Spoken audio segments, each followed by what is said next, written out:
efetuado sobre esse assunto, intitulado A Quinta Disciplina, foi escrito por Peter Senge, em 1990. Esse livro aborda o tema de maneira abrangente e didática. Peter Michael Senge, nascido em 1947, é autor do renomado livro A Quinta Disciplina, sendo esta a sua principal publicação. O livro aborda os modelos de sistemas sociais aplicados ao gerenciamento corporativo. Os conceitos citados no livro tendem ao caminho da melhoria nas atividades da empresa.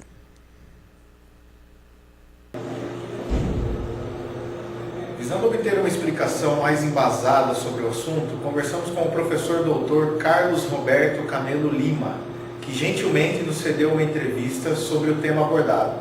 As 5 disciplinas que serão discutidas a seguir são domínio pessoal, modelos mentais, visão compartilhada, aprendizado em equipe e pensamento sistêmico.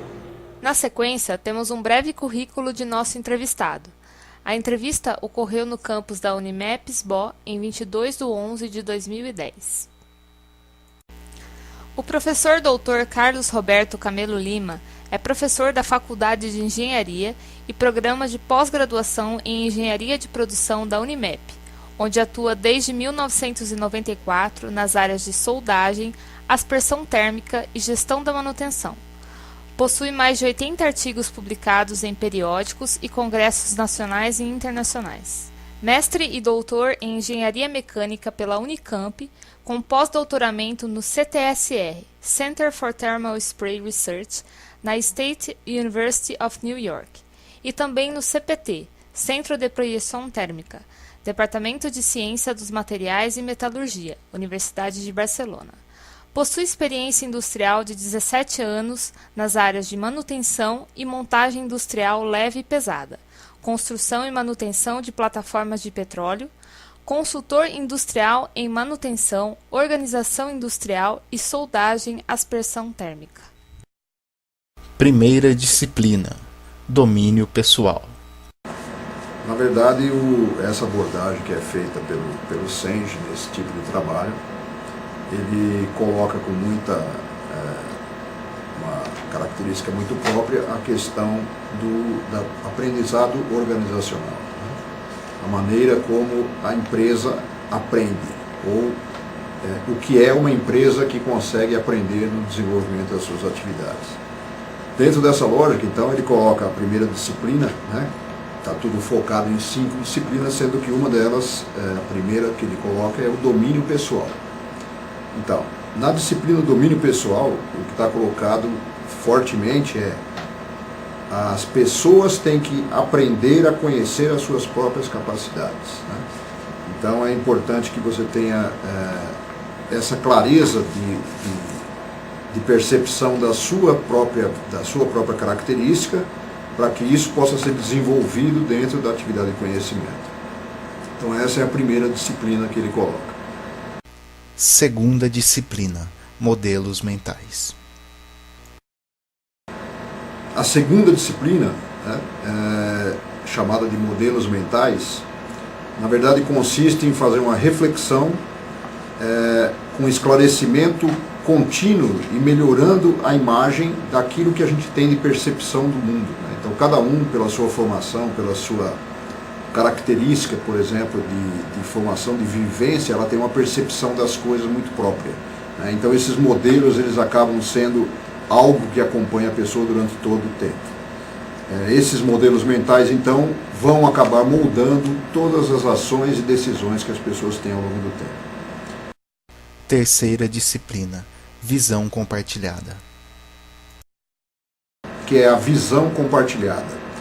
É óbvio que toda a corporação que trabalha em equipe, né, ela tem que ter um objetivo e metas comuns, e essa visão tem que ser compartilhada por cada uma das pessoas que estão a serviço desses objetivos. Então, é importante nessa terceira visão, nessa terceira disciplina, que as pessoas entendam que elas têm que ter um objetivo comum e têm que compartilhar dessa mesma vontade, dessa mesma necessidade de chegar a atingir as metas determinadas pelo grupo. Quarta disciplina: aprendizado em equipe. A quarta disciplina seria então o aprendizado em equipe. É uma característica, por exemplo, que todas as pessoas acabam tendo um aprendizado particular, mas é importante aprender em grupo, aprender com a equipe, com o seu grupo de trabalho. Então, as aptidões têm que ser coletivas, né? E não aptidões colocadas a serviço de uma pessoa só. Então, as aptidões de cada um têm que ser colocadas no coletivo para que o pessoal possa gerar um volume de trabalho, um volume de experiências que levem a facilitar o atingimento dos objetivos. Então, tem que aprender em equipe e tem que se desenvolver a inteligência e as capacidades do grupo, e não só individualmente. Quinta disciplina, pensamento sistêmico. E por fim, a quinta disciplina, colocada por ele como a mais importante, porque na verdade ela remete a todas as outras quatro, né? Então ela fundamentalmente é a disciplina de maior abrangência, que é exatamente o pensamento sistêmico. É importante que as pessoas criem uma forma de analisar e uma linguagem para descrever todos os fatos de uma forma de inter-relações entre todos os sistemas. Então, os sistemas, quando você pensa em sistema, você pensa em várias relações, várias inter-relações. E isso modela o comportamento dos sistemas. É importante, então, que as pessoas possam compreender e trabalhar dentro da organização com um pensamento sistêmico, com essa abordagem do pensamento sistêmico. E a partir dela, então, obviamente, vai se valorizar todas as outras disciplinas que foram colocadas para o atingimento de objetivos e para que a corporação, a organização, possa atingir realmente, então, uma maturidade de aprendizado, enxergando coisas que individualmente acabaria se perdendo por conta de visões pessoais, visões particulares, e se perderia, então, o objetivo final. Então, essa é a quinta disciplina e, por isso, colocada pelo Senji como a mais importante delas, por resumir e incorporar todas as demais. Essas foram, então, as 5 disciplinas segundo a abordagem de Peter Senge. O autor aponta ainda falhas em sistemas corporativos no que diz respeito à gestão, sobretudo pessoal. As chamadas 7 deficiências serão apresentadas a seguir. Conforme a entrevista do professor Dr. Carlos Roberto Camelo Lima, o foco maior do assunto é exatamente a quinta disciplina, pensamento sistêmico. Na sequência, o professor Camelo comentou sobre as 7 deficiências, dando continuidade à abordagem feita por Senji em seu livro. As 7 deficiências são: primeira, eu sou o meu cargo. Segunda, o inimigo está lá fora. Terceira, a ilusão de se assumir o controle. Quarta, a fixação em eventos. Quinta, a parábola do sapo escaldado. Sexta, a ilusão de aprender com a experiência. Sétima, o mito da equipe gerencial. Primeira deficiência, eu sou o meu cargo. Bem, a gente falando agora sobre, dentro da deficiências de aprendizagem colocadas pelo Senji no seu livro A Quinta Disciplina, estão colocadas quais são, né, as deficiências que as organizações têm para conseguir a real aprendizagem organizacional. Então, a primeira deficiência é chamada de eu sou o meu cargo. O que diz essa deficiência? Que as pessoas acabam, na verdade, se concentrando demais nos cargos que ocupam e esquecem a sua participação efetiva no processo, no todo da empresa. Ela entende, por exemplo, que tem limitações de cargo em cima de uma função exercida.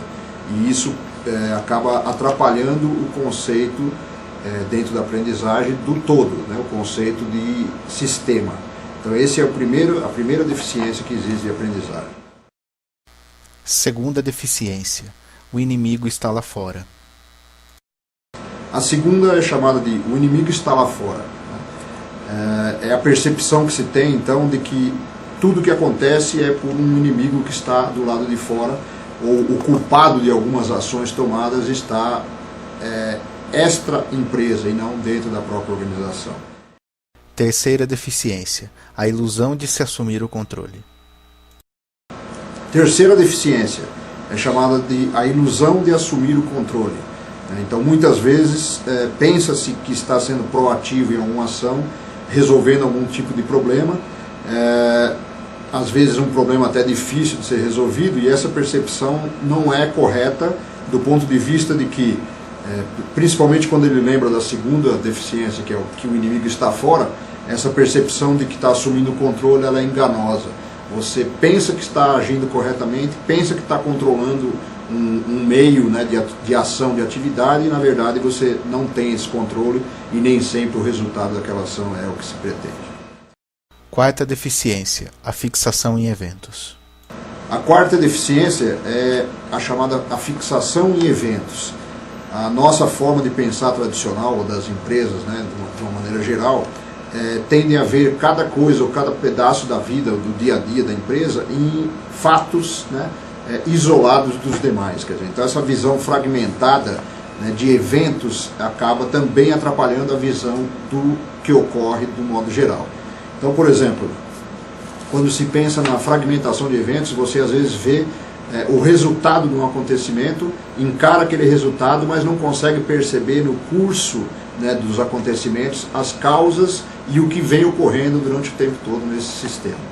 Então, isolar essas características, por exemplo, pensando só em fragmentação, acaba fazendo a gente perder o conteúdo que pode estar ocorrendo durante o tempo todo, né? Aquilo que pode estar mudando o processo, mudando o sistema no decorrer do tempo, ele passa desapercebido. Só são localizados e enxergados os eventos isolados.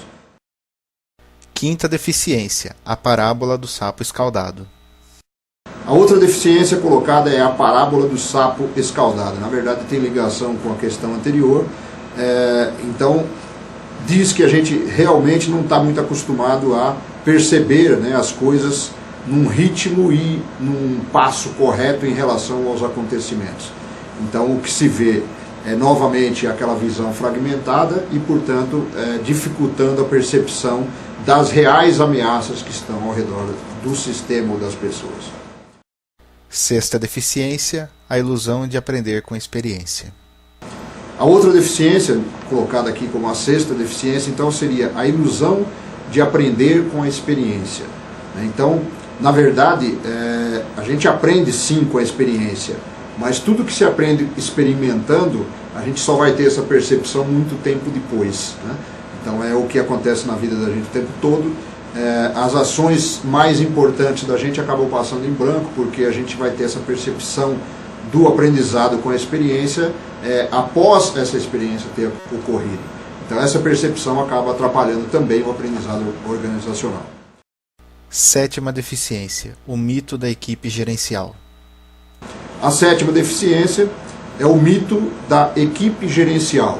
A gente entender ou pensar que uma empresa, uma organização, ela é comandada e gerida por alguns, né, uma meia dúzia de gerentes responsáveis por cada uma das atividades específicas em cada uma das áreas, e que esse pessoal, na hora que tem um problema mais sério do sistema, né, pode junto resolver a situação emergencial, a situação problemática da organização num trabalho em grupo. Mas quando isso realmente existe sob pressão, né, o que acaba valendo são as individualidades, e essas pessoas de comando, né, esses supostos líderes, acabam sendo vencidos pela pressão e não conseguindo efetivamente ser uma equipe gerencial para a solução do problema.